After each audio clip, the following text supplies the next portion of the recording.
Hello friends, welcome to educational insight. दोस्तों, अशासकीय माध्यमिक विद्यालयों के संस्था प्रधान एवं अध्यापकों के स्थानांतरण हेतु आदेश जारी हो गया है।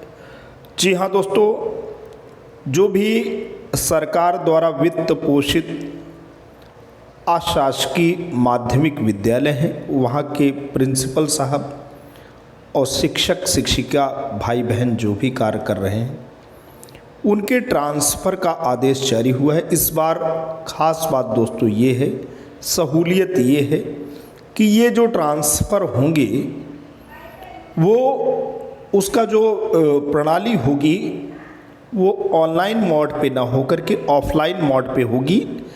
आइए दोस्तों देखते हैं पत्र के आलोक में क्या महत्वपूर्ण बिंदु और बातें हो रही हैं। दोस्तों, शासन स्तर से पत्र निर्गत हुआ है, आप देख पा रहे हैं। ये जो पत्र निर्गत हुआ है इसके प्रेषक हैं कृष्ण कुमार गुप्ता जी। आप विशेष सचिव हैं उत्तर प्रदेश शासन में, और ये पत्र प्रेषित किया गया है सेवा में महानिदेशक स्कूल शिक्षा उत्तर प्रदेश लखनऊ को। माध्यमिक शिक्षा अनुभाग 5 से पत्र निकला है। लखनऊ दिनांक 12 जून 2024 को ये पत्र निर्गत हुआ है। विषय है अशासकीय सहायता प्राप्त माध्यमिक विद्यालयों के संस्था प्रधान एवं अध्यापकों के स्थानांतरण के संबंध में। तो दोस्तों, जो भी प्रिंसिपल हैं, जो भी प्रधानाचार्य हैं, जो भी असिस्टेंट टीचर हैं यानी टीजीटी हैं, पीजीटी हैं, उनके स्थानांतरण यानी ट्रांसफ़र का लेटर इशू हुआ है महानिदेशक स्कूल शिक्षा उत्तर प्रदेश लखनऊ को। और यहाँ जो महत्वपूर्ण बात हो रही वो ये हो रही है, महोदय कृपया उपर्युक्त विषयक अपने पत्रांक सामान्य 1/1032/2024-25 दिनांक 30 मई 2024 का संदर्भ ग्रहण करने का कष्ट करें, जिसके माध्यम से अशासकीय सहायता प्राप्त माध्यमिक विद्यालयों के प्रधान एवं अध्यापकों के सत्र 2024-25।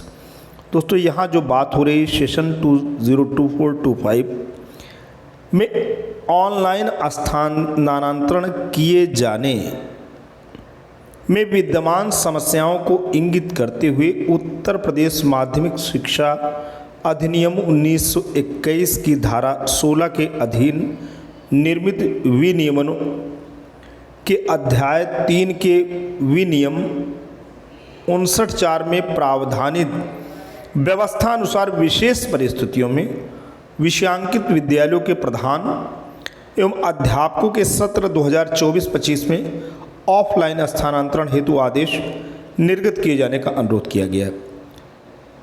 दोस्तों, ऑलरेडी महानिदेशक स्कूल शिक्षा महोदय ने 30 मई को पत्र प्रेषित किया गया था, जिसमें इस बात हेतु निवेदन किया गया था कि ऑनलाइन मोड पे जो ट्रांसफ़र है उसमें परेशानी आ रही है, समस्याएं आ रही, लिहाजा ऑफलाइन मोड पे संस्था प्रधान और टीचर के स्थानांतरण की अनुमति प्रदान किया जाए। अब यहाँ पे दूसरा बिंदु कह रहा है कि सम्यक विचारोपरांत अशासकीय सहायता प्राप्त माध्यमिक विद्यालयों के प्रधान एवं अध्यापकों के स्थानांतरण सत्र 2024-25 में ऑफलाइन स्थानांतरण हेतु निम्नोक्त प्रक्रिया निर्धारित किए जाते हैं।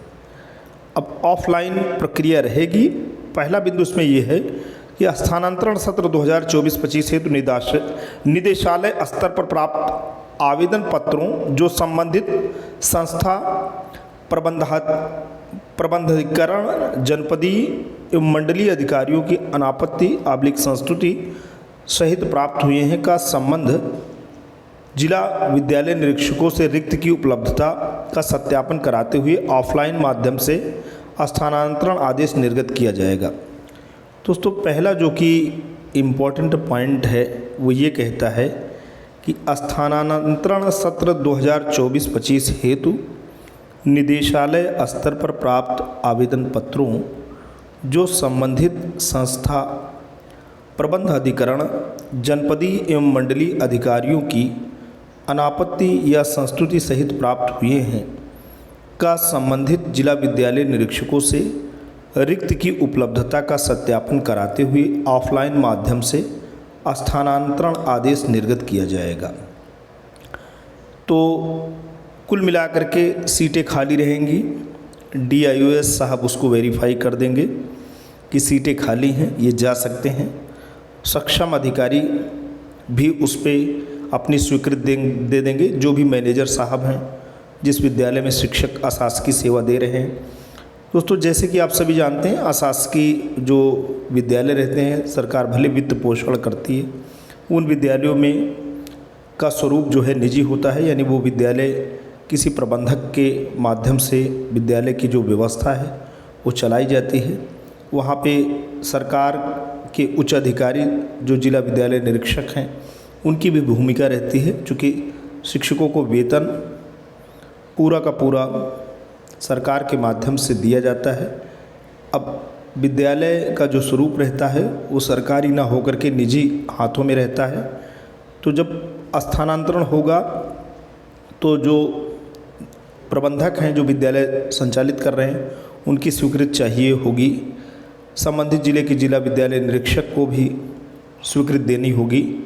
और जहाँ शिक्षक शिक्षिका भाई बहन या संस्था प्रधान जाना चाहते हैं, जिस मंडल में जाना चाहते हैं, वहाँ के जो जिला विद्यालय ऊपर निरीक्षक के ऊपर के अधिकारी यानी मंडलीय अधिकारी, उन्हें भी अनापत्ति या संस्तुति देनी होगी। दूसरा बिंदु कह रहा है ऑफलाइन माध्यम से स्थानांतरण हेतु प्राप्त आवेदन पत्रों का नियमानुसार परीक्षण कर आहर पाए गए अभ्यर्थियों को ही स्थानांतरित किया जाएगा। तो जो एलिजिबल होंगे उन्हीं को ही स्थानांतरित किया जाएगा। अब यहाँ पे जो एलिजिबिलिटी का क्राइटेरिया है वो दिया गया है, तीसरे बिंदु में वो दिया गया है कि सर्वाधिक समय से कार्यरत कार्मिकों एवं विशेष परिस्थिति यथा विधवा, चिकित्सीय आधार में है, असाध्य रोग से पीड़ित अभ्यर्थी को वरीयता, दंपति के सरकारी सेवा में होने से संबंधित अभ्यर्थियों को स्थानांतरण में प्राथमिकता प्रदान की जाएगी। दोस्तों, बिंदु यही है, कहीं कोई विधवा हो गया हो या किसी को असाध्य बीमारी हो गई हो, उसको कहीं अस्पताल में अच्छे शहर में अपना इलाज कराना चाहता हो तो वहाँ वो जा सकता है। या मियाँ बीवी पति पत्नी सरकारी सेवा में हो, तो एक जो है संबंधित जनपद जाना चाहता हो तो वहाँ जो है प्राथमिकता दी जाएगी। यह भी सुनिश्चित कर लिया जाएगा कि स्थानांतरण प्रक्रिया में माननीय न्यायालय द्वारा पारित किसी आदेश का उल्लंघन नहीं होगा। तो दोस्तों, ये भी देख लिया जाए, क्योंकि किसी भी प्रकार का अगर माननीय न्यायालय के आदेश का उल्लंघन हो रहा है तो स्थानांतरण नहीं किया जाएगा। पांचवा बिंदु है प्रश्नगत स्थानांतरण कार्य या प्रक्रिया प्रत्येक दशा में दिनांक 30 जून 2024 तक पूर्ण कर लिया जाए। तो समय सीमा भी बांध दिया गया है दोस्तों, परेशान होने की बात नहीं है। ये समय सीमा आपका 30 जून 2024 तक इसे पूरा हो जाना है। और छठा बिंदु कहता है शासनादेश संख्या 1555-2023-1606-169/2018 दिनांक 7 जुलाई 2023 के विनियमन 59(4) में प्रावधानित व्यवस्थानुसार प्रश्नगत स्थानांतरण किए जाने हेतु अपर शिक्षा निदेशक माध्यमिक को अधिकृत किया जाता है। तो अपर शिक्षा निदेशक माध्यमिक को ऑथराइज कर दिया गया है इस तरीके का ट्रांसफ़र दोस्तों देखने के लिए। और आगे हम बात करेंगे, किसी भी स्थिति में पिक एंड चूज़ की स्थिति नहीं अपनाई जाएगी। स्थानांतरण प्रक्रिया में किसी प्रकार की अनियमितता अथवा दोष पाया जाता है तो इसका संपूर्ण उत्तरदायित्व अपर शिक्षा निदेशक माध्यमिक का होगा। तो किसी प्रकार की अनियमितता नहीं होगी, पिक एंड चूज नहीं होगा, किसी नियमानुसार होगा। अपर शिक्षा निदेशक माध्यमिक को ऑथराइज किया गया है। आठवां बिंदु दोस्तों ये कहता है कि स्थानांतरण प्रक्रिया को सुचितापूर्ण एवं पारदर्शी ढंग से समयान्तर्गत पूर्ण करने हेतु अपर शिक्षा निदेशक माध्यमिक अपनी सुविधा एवं आवश्यकता के अनुसार चाहें तो स्वयं के स्तर पर समिति गठित कर सकते हैं। अतः इस संबंध में मुझे यह कहने का निर्देश हुआ, कृपया विषयांकित प्रकरण में तदनुसार कार्यवाही सुनिश्चित कराने का कष्ट करें। तो दोस्तों, अपर शिक्षा माध्यमिक को ये पावर भी हो गई है कि वो एक कमेटी भी बना सकते हैं ट्रांसफ़र की प्रक्रिया करने के लिए। कृष्ण कुमार गुप्ता जी हैं, विशेष सचिव हैं आप शासन में। और ये लेटर की जो कॉपी है वो शिक्षा निदेशक माध्यमिक उत्तर प्रदेश प्रयागराज और अपर शिक्षा निदेशक माध्यमिक उत्तर प्रदेश प्रयागराज को आवश्यक कार्यवाही हेतु प्रेषित कर दी गई है। आज के लिए इतना ही दोस्तों। वीडियो इन्फॉर्मेशन लेटेस्ट अपडेट आशा करता हूँ आपको अच्छा लगा है तो लाइक करें, शेयर करें, चैनल को सब्सक्राइब भी करें। Thanks for watching and listening. This is जय प्रकाश दुबे साइनिंग ऑफ।